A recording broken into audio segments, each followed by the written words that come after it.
Whose cards are performing the best over the last year? Whose cards are performing the worst over the last year? That's what today's video is about. We're going to look at some of the players who are the best and the worst performers over the last year and sort of ask some questions as to why that is the case. And is it a time to sell, or is it a time conversely to buy? That's what today's video is about. I can't wait to share it with you guys. Hope you enjoy it.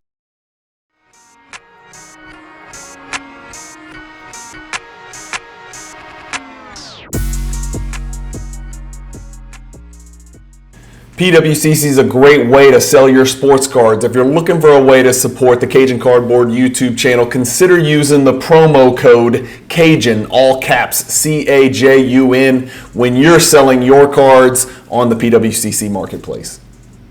Hey guys, Brian with Cajun Cardboard coming at you from the great state of Louisiana.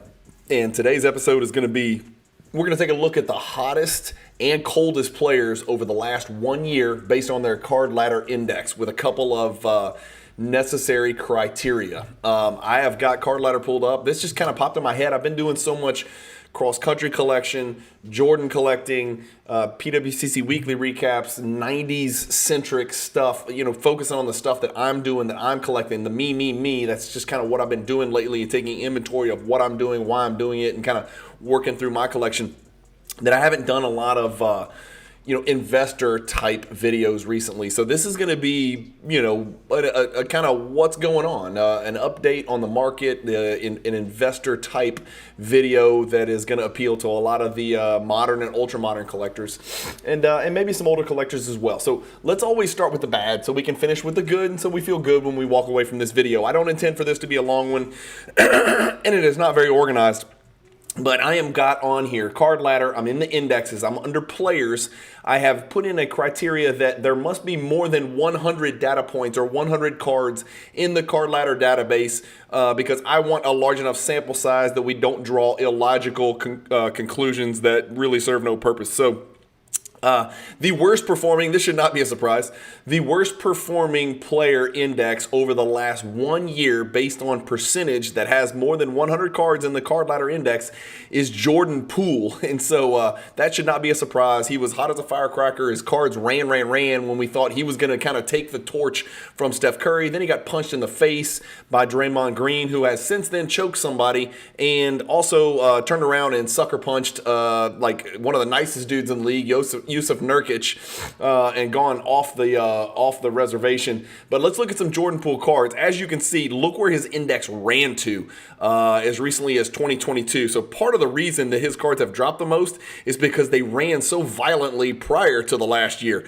Up to May, in May 2022, I mean, his cards were on fire, and look how far they've come back. So his rate of growth all time is actually still up 52%. So it's always important to keep perspective. But if, we look at it over the last year, as we just looked at, you're talking about down 67% in a 12-month period. That's bad. Let's look at some of the cards specifically that have done the absolute worst. Wow, imagine that. You're going to see a bunch of Prism, probably low-end Prism primarily. His Prism base PSA 9 is an 83-cent card. So that is down 94.5%. Yes, you heard me correctly. Here is the chart. It is a pop 987 in a PSA 9, and that card most recently sold for 99 cents. And Card Ladder thinks it's worth less than 99 cents, 83 cents, which is less than the cost of the cardboard sandwich and the blue painter's tape and the bubble mailer that you mail a such card in. Some of the cards that are worth a little bit more that are doing bad, his Purple Wave, and remember back then in 2019, we sort of knew Purple Wave is a little more rare than people thought. It was one of the more rare non-serial numbered variations. That is a $21 card. It is $20 to grade a card with PSA, and a Jordan Poole Purple Wave PSA 10 is a $21 card. A lot of people, my hand raised, he's on my fantasy team. I thought Jordan Poole was going to explode when he got to Washington. That is anything but the truth, and what happened is he is floundering right now. For some reason, it's Kyle Kuzma's team. Even for a few weeks, Denny Avdija thought it was his team. So I don't know. The problem is they're trying to lose and lose horrifically, and Jordan Poole it's just been not good. Although he's been a little bit better the last week or two, it's still not good. It's inconsistent. He's not shooting a good percentage. He had that 1 year in Golden State where he took a shitload of threes and shot like over 40%. Now it's just like he's awful. So let's look at a card. Let's see if we can find the silver PSA 10 anywhere in here. It's not performing as bad. Silver PSA 9 is down 70%. A silver PSA 9 is a $15 card. Even his Tiger Stripe is $451, and at one point that was a monster. His base PSA 10 Prism is a $14 card. So again, when you're looking at indexes, you got to remember that an index is only a reflection of the constituent parts. And Jordan Poole's constituent parts are primarily going to be Prism and Prism parallels in here. So keep that in mind. Same thing for Darius Garland, down 65%. Darius Garland's hot, cold, injured, not injured. The Cavs are sort of underachieving this year. We're not sure whose team it is. We don't know the future of that team. Evan Mobley has not really progressed and taken a step forward at all, in my opinion. Donovan Mitchell is like, is he the future? Are they going to stick with him long term or not? Darius Garland's getting hurt, so that's not good either. Darius Garland cards are down 65%. Really no surprise here. Zion Williamson cards are down 63%. Trae Young is the interesting one. Trae Young's cards, they're down 58%, which is really, really ugly. There's going to be a lot of lower-end Trae Young cards. Like if you go back and look how many cards are in the Trae Young index. 229. That's double the number, almost of Poole, and double the number and then some for Darius Garland. Kevin Durant cards are down 58%. This is interesting, and I'm not a Kevin Durant collector. I don't think I own a single Kevin Durant card except his 2012 base Prism PSA 10 because I'm collecting that set. But Kevin Durant's in a place where if Bradley Beal can ever get his ass on the court and get healthy, Kevin Durant cards might be at a really nice buy low level. He kind of feel the same way about Kevin Durant as I felt about LeBron. And the reason they're down so much is because they ran so much before this. So same thing that kind of bit Jordan Poole running, his cards kind of ran hot. The same thing happened with Kevin Durant. And look, we could say this about a hell of a lot of players in the NBA is their cards ran like crazy up through 2021. But you can see what Durant's done over the last 2 years. That's what the Durant index looks like, down 80% over the last 2 years. And look, most of it's come in the last 1 year. It's down 58 of that 80%, down 58% over the last year. And it's not plateauing, to be quite honest with you. He's down 45% over the last 6 months. He's down 30% over 3 months. 30% in 90 days for an entire index is nuts. 327 cards. That's like really bad. I mean, Kevin Durant, here's his worst performing cards, and some of them are big ass cards. That's a glitch right there. Surely nobody picked up a Prism Silver Raw for $351. That must have been a bad listing right there. But I'm trying to find some that are, here you go. So a 2007 Topps Chrome PSA 9. Remember, those refractors are serial numbered. That's what it looks like over the last 3 months. I want to look at it over the last 1 year. The card sold for $4,100. This is a refractor PSA 9. This year, that card sold for $4,100, and the last couple have sold for around $1,400. That's disastrous. That is down 65% just on his Prism Silver PSA 9. All right, enough of the bad. Let's go back and look at a couple more bads. Sorry. Okay, Kevin Durant, Banchero cards are down. Giannis cards are down. You're talking about Durant and Giannis. Those are two guys that have a legitimate chance to put a ring on their finger this year. I wouldn't say they have the best chance. I would say Tatum and Jokic are the alphas that have the best chance to put a ring on their finger. But I would not count out Giannis and Kevin Durant, especially given, some potential trade at or near the trade deadline to buffer their supporting cast. Look at the next two on the list. Not out of the question that these guys put a ring on their finger. Doncic and LeBron James. This is not just the flameouts. This is not just Jordan Poole, a less than, impressive Garland, a Zion who's, again, inconsistent and not really, contributing to winning. Trae Young's team is floundering. We're talking about Kevin Durant, Giannis Antetokounmpo, Luka Doncic, and LeBron James. All of those guys are doing exactly what we hoped and would expect them to do, and I think that they're just a victim of timing, and their cards ran so hot, prior to the last year that during this last year they had nothing that they could possibly do to sustain that value because all of them are playing at all NBA levels. All four of those guys are all NBA players. There's no question about it. And then, of course, John Morant punched a kid in the face and brandished some weapons and did a whole bunch of other stupid shit. This is the first shocking one, honestly, is that Kareem cards are down 35%. The dude was just at a concert. Why he's going to a concert at 85 years old, I have no idea. But he fell at the concert. He broke his hip. He's undergoing surgery. I haven't paid attention to whether the surgery was a success or not, but that's not a good sign for someone at his age, at his height. You just don't see a bunch of old 90-year-olds, right? You don't see 7-foot 90-year-olds anywhere. Bigger people die sooner. It's just a fact of life. I'm sorry, that it just is what it is. You don't see, whenever you see these people on TV that like live to be 100, none of them are 6'11", right? Because the bigger you are, the harder it is for your heart to keep your shit together. And so, I don't mean to sound morbid, but I'd be shocked. I think it might be a good time to buy Kareem. This is, look, again, purely from an investor perspective. It might not be a bad time if you were thinking about putting some money into Kareem cards for long-term holds. It might not be a bad time to put it in there because, traditionally these first ballot Hall of Fame guys, after they pass away, their cards will spike a little bit. So that sounds terrible. It happened with Hank Aaron. It happens with the GOATs. And Kareem is unquestionably one of the 3 greatest players that have ever lived and ever graced the face of the planet. Regardless of what you think about him off the court. All right, enough of the negative. There's your look. That's just wanted to show you a quick peek at the negatives. Let's look at the positives. These are the hottest players over the last year based on their index percentage change. The first one is De'Aaron Fox. The second one is Jokic. The third one is Halliburton. None of those 3 guys are a surprise. I was really shocked at Fox cards and how much they've run over the last year in the face of a declining market. This is the Fox market all time. That looks sort of steady if you step back and squint your eyes hard enough. Over the last 2 years, Fox has sustained. In a market where the basketball index is significantly down, the Fox cards are actually up 6% over the last year. Now look, here's the difference between those other guys we looked at that have come down. Fox cards ran down from 24 months ago to 12 months ago, and they've run up massively 80% from 12 months ago to today. That's the exact opposite of what we looked at when we looked at Jordan Poole, right? When we looked at Jordan Poole's 2-year, he ran up in the 24 to 12 months and has run down in the 12 months to today. So it's exact opposite. It's the inverse. If you look at those graphs, it's the opposite. This goes a mountain, this is a valley, and then it kind of rises again here. So who knows where Fox cards are going in the near future, but I thought it was interesting that Fox has outpaced everybody, and it ain't close. He's up 80%. The Joker is up 51%. Why? Because the freaking guy is the best player in the world. I'm a huge Giannis collector. I collect LeBron as well. Both of those guys are very good. Embiid was the MVP last year, but damn it, there is no question. I don't know how anybody could even argue.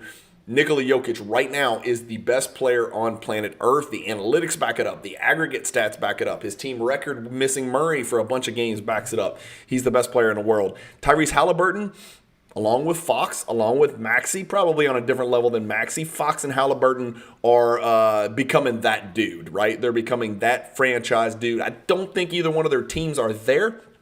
I don't think that they can put a ring on their finger, barring some, astronomical, impressive trade by the Pacers or the Kings. I don't think they have enough to kind of get over that final hurdle and beat a team like the Nuggets or beat a team like a healthy Suns or, the Celtics in the East, the Sixers in the East, the Bucks in the East. The East is not going to be easy to get through either.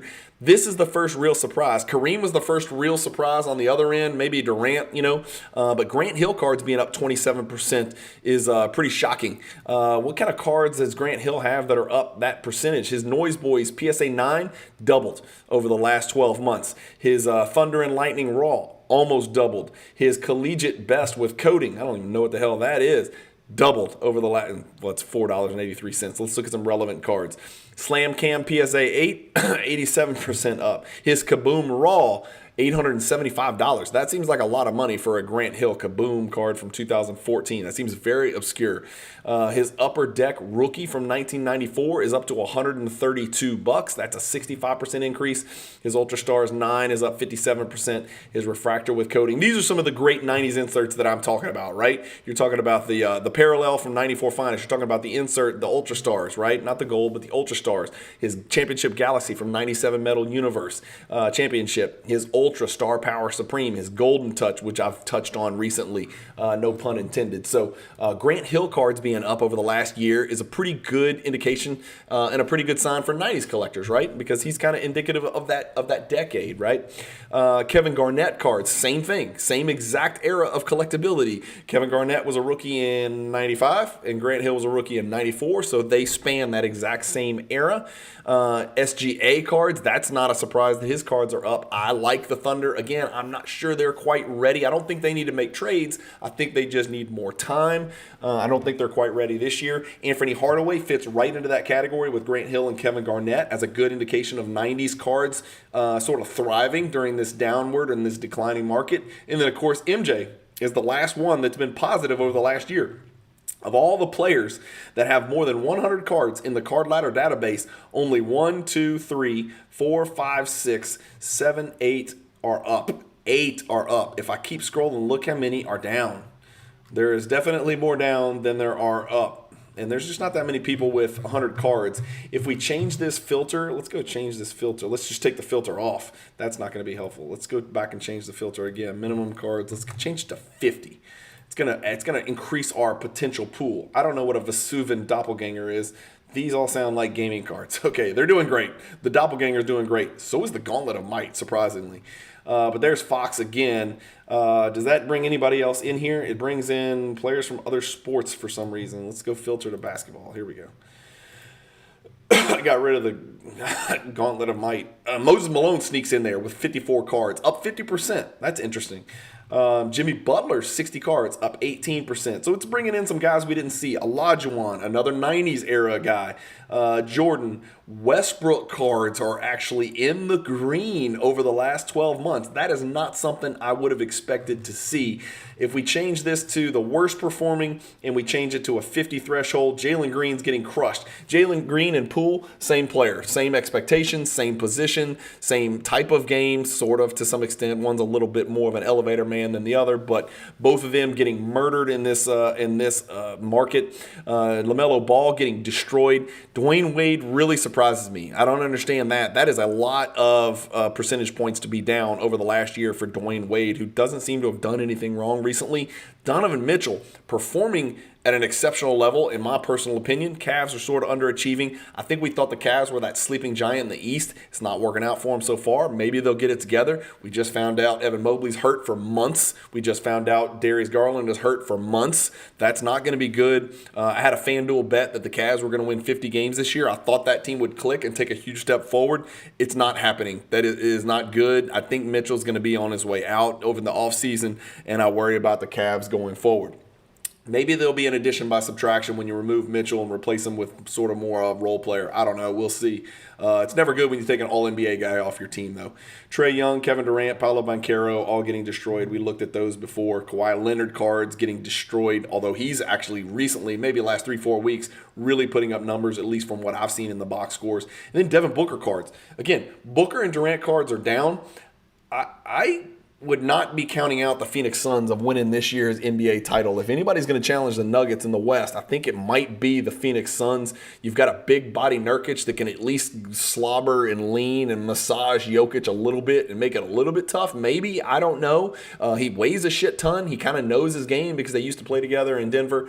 I don't know. But anyway, that's it. I just wanted to take a quick look at what's going on in the market over the last 1 year based on a percentage change to the players' indexes with a little bit of a minimum criteria in there, because you don't want to look at indexes where guys have 4 cards, because it's just going to be a misrepresentation of the truth. So let me know what surprised you in here.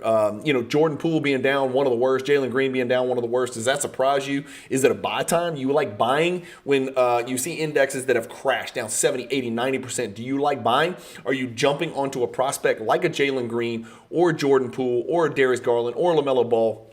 Or do you like to buy into a massively declining index for a Booker, a Durant, a LeBron, a Doncic? Is it time to look at those guys again? I know for years I did not look at purchasing a Luka Doncic card. I did not look at purchasing a Kevin Durant card. And I still won't purchase Durant. I didn't even look at Anthony Edwards cards. But honest to God, recently I've looked at Doncic and I've looked at some Anthony Edwards cards and I've pulled the trigger on a couple of those, in fact, and I never thought I was going to say that again, but the cards have come down so much that I think it's now starting to reflect that oversupply of options for those players that it might be time to jump back on those players. I don't know. Again, every time I buy a card, I always kind of peek around and see what I could have bought in the Michael Jordan hierarchy, and that kind of keeps me in line. That's kind of what keeps me from buying wax as well. It's like, I don't need to buy wax. I can just go buy the exact card that I want. It's kind of the same thing with Jordan. It kind of keeps me in check and keeps me in line. But every once in a while, I commit adultery on the Michael Jordan cards, and I'll go out and I'll pick up an Anthony Edwards. I've actually started to look at some really cool Luka Doncic stuff as well. So let me know if I'm nuts. Let me know what you guys think. Are you steering away from the cards that are just up the most? Is that something that you don't want to mess with? The cards that are up the most? Do you just avoid it completely? The De'Aaron Foxes and the Jokic, has that ship sailed? Is it too late to jump on those guys? Let me know in the comments what you think. Are you jumping on a Fox, a Jokic, a Halliburton, a Maxey, guys whose indexes have run up, or is it just like too hot? I don't want to touch it. I'm looking for the guys that have been consistent or at least even trending downward to buy at a low point. Again, I do so many collector-centric videos that I'm going to start doing a few more of these investor-focused and investor-driven videos because it's fun to look at numbers, man. And look, I've always said this, every video I do, I tend to reiterate and repeat myself. I am a hybrid. I love to invest. I love to buy low and sell high and make money. And then guess what? Put the money right back into the hobby. And sometimes I'm putting it into the next investment. But more often than not, I'm putting it into a Jordan card that I don't intend to sell until I have a gray beard, which would be unlikely because I don't really grow facial hair, as you guys can see. Yeah, I like to buy into cards that I'm going to keep long term, and it makes it easier to do when you're making profits on the cards that you don't necessarily love, you only like. So let me know how you guys do it. I want to know how everybody else does their hobby, and the beautiful thing about this hobby is there's no one right way to do it. Some people don't give a shit about this video or any of the words that I said in it because they're not buying any of these modern or ultra modern cards. But the indexes on Card Ladder and the Card Ladder comparison feature and the Card Ladder player indexes are definitely good macro tools that you guys can use to sort of hyper focus on buying the players that you want to buy at the right time. So I suggest y'all check into that. And again, I don't get paid by the folks at Card Ladder, but it's an invaluable tool for me in the way that I do my hobby, right? It's just something you guys may want to check out as well. Thank you guys for watching. As always, keep collecting, stay positive in the hobby, and peace.